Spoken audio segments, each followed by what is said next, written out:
Public toilet finder Pakistan ملک میں اپنی نوعیت کی پہلی موبائل ایپ ہے جس سے پبلک مقامات پر موجود بیت الخلاء کے بارے میں جان سکتے ہیں۔ ابتدائی طور پر اس ایپ میں پشاور کے 200 پبلک ٹوائلٹس شامل کیے گئے ہیں۔ پبلک ٹوائلٹ فائنڈر پاکستان کا خواتین کے لیے سب سے بڑا فائدہ تو یہ ہے کہ جو فیمیل پبلک ٹرانسپورٹ یوز کرتی ہے دوران سفر، وہ بغیر کسی سے پوچھے اس ایپ کے ذریعے پبلک جو ٹوائلٹ ہے اس کو آئیڈینٹیفائی کر سکتی ہیں۔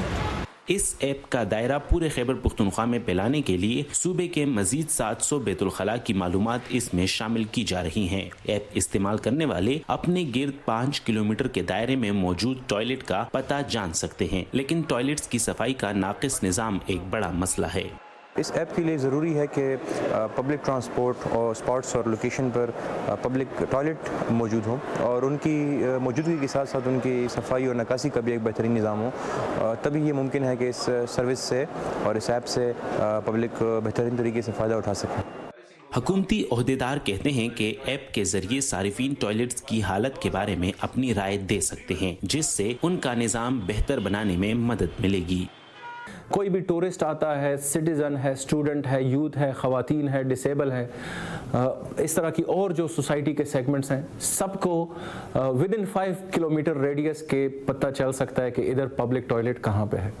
اس سے ایک تو اوور آل انوائرمنٹ کے اوپر فائدہ ہوگا، دوسرا ہم نے ایک فیڈ بیک لوپ بھی رکھا ہوا ہے ایپ میں کہ کوئی بھی اگر سروس یوز ہوتی ہے سینیٹیشن سے ریلیٹڈ، ان کی انفراسٹرکچر کے بارے میں لوگ فیڈ بیک دیں۔ عوامی ٹوائلٹس کی کم تعداد کے باعث ایپ میں پیٹرول پمپ اور مقامی ہوٹلوں کو بھی شامل کیا گیا ہے جہاں لیٹرین کی سہولت موجود ہے، لیکن یہ کاروبار راہگیروں کو ٹوائلٹ استعمال کرنے کی اجازت دینے کے پابند نہیں۔ وہ تو پیٹرول پمپس اور ہوٹل مالکان کے ہیں، اگر انہوں نے عام لوگوں کو اپنے ٹیلنٹ کے اندر آنے سے منع کیا کہ it's just for the people of, یہ تو ہمارے کلائنٹس کے لیے ہیں، تو پھر سوالات یہی اٹھیں گے کہ حکومت کا یہ ایپ فیل ہو گیا ہے۔ یونیسیف کی 2017 کی ایک رپورٹ کے مطابق 34% پاکستانیوں کو مناسب لیٹرین تک رسائی نہیں۔ پبلک ٹوائلٹ ایپ عوام کو بیت الخلاء کی تلاش میں مدد تو کر سکتی ہے، لیکن جب تک ان کی تعداد اور صفائی کے معیار میں اضافہ نہیں ہوگا، مسئلہ اپنی جگہ پر موجود رہے گا۔ عمر فاروق، وائس آف امریکہ، پشاور۔